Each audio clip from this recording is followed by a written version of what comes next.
One family one entrepreneur నినాదాన్ని అందిపుచ్చుకుని ప్రతి ప్రవాసాంధ్రుల కుటుంబంలో ఒకరు ఏపీలో పెట్టుబడి పెట్టాలని ముఖ్యమంత్రి చంద్రబాబు నాయుడు పిలుపునిచ్చారు. జన్మభూమి కర్మభూమి సిద్ధాంతాన్ని అందిపుచ్చుకుని రెండు దేశాల అభివృద్ధికి తోడ్పడాలని సూచించారు. దుబాయ్లోని లీ మెరిడియన్ హోటల్లో నిర్వహించిన తెలుగు డయాస్పోరా కార్యక్రమానికి సీఎం చంద్రబాబు హాజరయ్యారు. ఈ తెలుగు డయాస్పోరా కార్యక్రమానికి అనూహ్య విధంగా స్పందన లభించింది. 10 గల్ఫ్ దేశాల నుంచి పెద్ద సంఖ్యలో తెలుగు ప్రజలు పాల్గొన్నారు. యుఏఈ సహా Saudi Arabia, Kuwait, Oman, Bahrain, Qatar దేశాల నుంచి తెలుగు ప్రజలు పెద్ద ఎత్తున హాజరయ్యారు. తెలుగు జాతికి తిరిగే లేదు, ప్రపంచంలో తెలుగు జాతి నెంబర్ 1గా తయారవుతుందన్నారు సీఎం చంద్రబాబు. ప్రపంచంలో ఎక్కడికి వెళ్లినా తెలుగు ప్రజలు ఉన్నత స్థాయిలో ఉండాలని ఆకాంక్షించారు.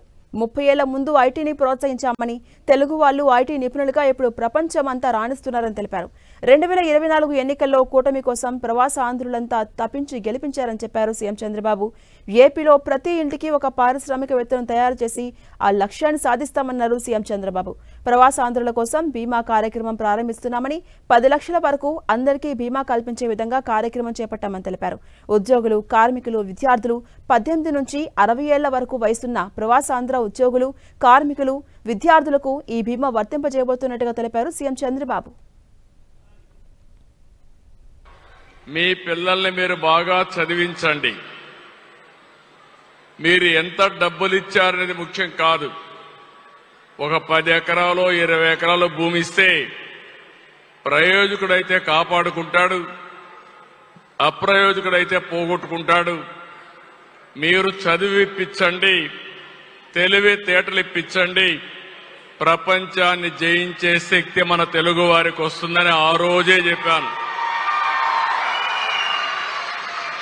ఈరోజు ఒక ఉదాహరణ చూస్తే, నేను ఆ రోజు మైక్రోసాఫ్ట్ హైదరాబాద్ తీసుకొచ్చాను.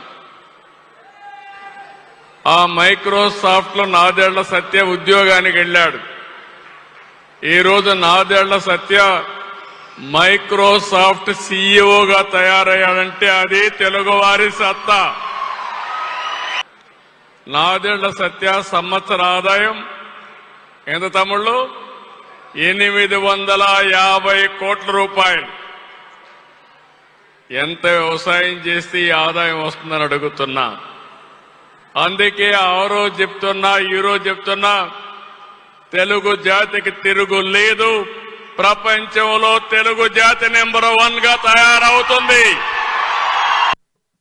2024 మొత్తం గల్ఫ్ కంట్రీలందరూ కూడా కొంతమంది ఉద్యోగాలు, కొంతమంది చిన్న చిన్న పనులు చేసుకున్నా ప్రతి ఒక్కరు 2024లో కూటమి గెలవాలని మీ సొంత డబ్బులు ఖర్చు పెట్టి మమ్మల్ని గెలిపించారంటే మా జీవితంలో ఎప్పుడూ మరిచిపోలేం. నా జీవితంలో ఒక పెద్ద ప్రయోగం ఇది. ఆ రోజు రాష్ట్రాన్ని మళ్లీ పునర్నిర్మాణం చేయాలని నేను, జనసేన అధినేత పవన్ కళ్యాణ్, బీజేపీ నరేంద్ర మోడీ గారి ఆధ్వర్యంలో 3 పార్టీలు కలిసి ఎన్డీఏ కూటమి కట్టాం. చాలా ఎన్నికల్లో పోటీ చేశాను కానీ మొన్న విజయాన్ని మీరు చూస్తే పెట్టిన అభ్యర్థులందరూ బ్రహ్మాండమైన మెజార్టీతో గెలిపించారు. 94% స్ట్రైక్ రేట్. అది మీకు పార్టీ పైన ఉండే నమ్మకం. ఆ నమ్మకాన్ని చూస్తే నాకింకా బాధ్యత పెరిగింది. అందుకే ఈరోజు నిన్న మొన్న 3 రోజులు ఇక్కడి నుంచి మీరు చూశారు. ఈ రోజు ఈ మీటింగ్ చూస్తే మొత్తం 10 దేశాల నుంచి గల్ఫ్ మొత్తం ఇక్కడే ఉన్నారు. 3 రోజుల నుంచి చూస్తుంది. ఎక్కడ పోయినా, ఏ ఆఫీసుకు పోయినా మన వాళ్లే కనపడుస్తున్నారు. ఒకప్పుడు కింది స్థాయిలో ఉండేవారు, ఇప్పుడు పై స్థాయిలో కూడా ఈ గల్ఫ్ దేశాల్లో ముందుకు వచ్చారంటే, యుఏలో ముందుకు వచ్చారంటే ఇది కొత్త అనుభవం.